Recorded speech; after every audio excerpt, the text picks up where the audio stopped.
अस्सलाम वालेकुम स्टूडेंट्स। आज के प्रैक्टिकल में हम सीखेंगे कि वर्किंग मॉडल ऑफ लंग्स किस तरह से तैयार किया जाता है। लंग्स का वर्किंग मॉडल कैसे बनाया जाता है। तो आज के प्रैक्टिकल में हम लंग्स का वर्किंग मॉडल बनाना सीखेंगे। तो चलते हैं अपने टेबल की तरफ।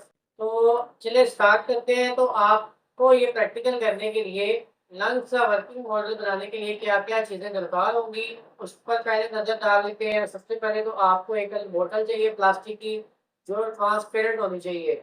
अब ये देखिए, मैंने बॉटल का ऊपर वाला हिस्सा काट लिया और इसके नीचे मैंने इस तरह से एक बैलून को लगा दिया है। तो ये हमारा ये अप्रेटिस हो गया। इसी तरह से हमें दो अदर स्ट्रॉ चाहिए, दो किस्म के स्ट्रॉ चाहिए। एक तो ये हमें बड़ा डायमीटर वाला स्ट्रॉ चाहिए और दो अदर हमें छोटे स्ट्रॉ चाहिए, छोटे डायमीटर वाले। तो ये हमें स्ट्रॉ चाहिए। इसी तरह से हमने इन स्ट्रॉ को जो है वो इस बॉटल की कैप में सुराख करके इनमें से गुजार दिया है और ये जो बारीक वाले स्ट्रॉ हैं इनको हमने इस बड़े वाले स्ट्रॉ के साथ अटैच कर दिया। तो ये देखिए, इस तरह से हमने यहाँ पर लगाए हुए हैं कि ये दो बारीक वाले स्ट्रॉ और ये एक बड़ा वाला स्ट्रॉ, इनके अंदर से हमने इसको गुजार दिया है। ठीक है, तो ये आपने करने के बाद इसको आपने बॉटल के कैप में जो सुराख किया होगा वहां से गुजारना है और आपका ये हिस्सा रेडी हो जाएगा। उसके बाद आपने क्या करना है, ये जो सारा आपके पास रेडी है इसको आपने, ये वाला हिस्सा आपने रेडी किया हुआ है इसके अंदर आपने इसको डालना इस तरह से और इसको आपने कैप को बंद कर देना। ठीक है, अभी ये देख सकते हैं कि हमारा जो है वो मॉडल तैयार हो चुका है। अब ये जो हमने नीचे बोतल को काट कर इसके नीचे जो हमने एक गुब्बारा लगाया है, इसका मकसद ये है कि हमने इसको एज अ डायफ्राम यूज करना है।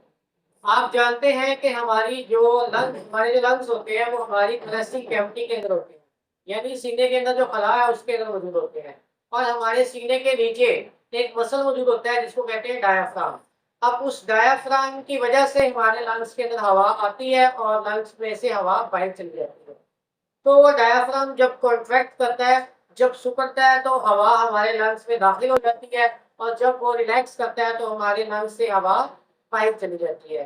तो ये इस वजह से हमारे जो लंग्स में हवा आ पाती है और हवा उसमें से निकल पाती है। तो हमने यही एक छोटे से मॉडल की मदद से सीखना है कि किस तरह से हवा हमारे लंग्स में आएगी और किस तरह से इनमें से बाहर चली जाती है। ठीक है, यानी कि जिसको हम इनहेलेशन का और एक्सपायरेशन का प्रोसेस कहते हैं।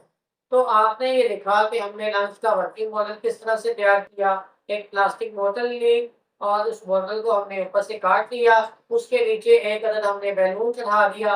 इसी तरह से हमने जो एक बड़ा स्ट्रॉ लिया था उसके साथ दो छोटे स्ट्रॉस को जोड़ा और उनको इस रास्ते से गुजारा और फिर हमने इस बॉटल कैप को इसके साथ और बंद कर दिया। ठीक है, अब हम देखते हैं कि लंग्स किस तरह से काम करते हैं। ठीक है, ये हमारा डायफ्राम है। ठीक है, जो हमारी थोरेसिक कैविटी के बिल्कुल नीचे मौजूद होता है।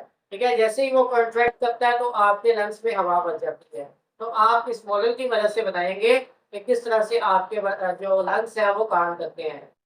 जी स्टूडेंट्स, तो जैसे कि आप देख सकते हैं कि हम अब इसकी वर्किंग के बारे में पढ़ेंगे कि वर्किंग मॉडल ऑफ लंग्स की मदद से हम कैसे एक्सप्लेन कर सकते हैं कि हमारे लंग्स में हवा किस तरह से एंटर होगी और किस तरह से बाहर जाएगी। ठीक है, ये देखिए, डायफ्राम को आपने नीचे से पकड़ना है, बैलून को नीचे से पकड़ेंगे और आप इसको ऐसे खींचेंगे। आप देख सकते हैं कि गुब्बारों के अंदर हवा एंटर हो जाती है। ठीक है, ये देखें, और जैसे ही मैं इसको छोड़ता हूँ तो इनमें से हवा निकल जाती है। ठीक है, हवा एंटर हुई, छोड़ा, हवा निकल गई। ठीक है, एंटर हुई, निकल गई। ठीक है, एंटर हुई, निकल गई। ठीक है, जैसा कि बेटा आपने देखा कि हमने वर्किंग मॉडल की मदद से लंग्स की वर्किंग को एक्सप्लेन किया। ठीक है, तो लंग्स आपके किस तरह से काम करते हैं। जैसे ही डायफ्राम कॉन्ट्रैक्ट करता है तो आपके सीने की जो खला होता है उसमें एक वैक्यूम क्रिएट हो जाता है। ठीक है, और बाहर चूंकि एयर का प्रेशर ज्यादा होता है और अंदर एयर का प्रेशर कम होता है तो हवा जो है वो आपके लंग्स में एंटर हो जाती है। ठीक है, इसी तरह से जैसे ही डायफ्राम रिलैक्स करता है तो वो लंग्स पर प्रेशर लगाता है और लंग्स में जो सारी हवा होती है वो बाहर निकल जाती है। ठीक है, इस प्रोसेस को हम ब्रीदिंग कहते हैं।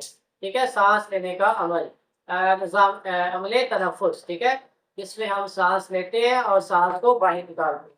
ठीक है, तो आज के प्रैक्टिकल में आपने सीखा कि लंग्स का वर्किंग मॉडल किस तरह से बनाया जाता है और हमारे लंग्स किस तरह से काम करते हैं। इस वर्किंग मॉडल की मदद से आपने सीखा कि लंग्स में किस तरह से हवा एंटर होती है और किस तरह से इसमें से बाहर चली जाती है। आज के प्रैक्टिकल में बस इतना ही। अल्लाह हाफिज़।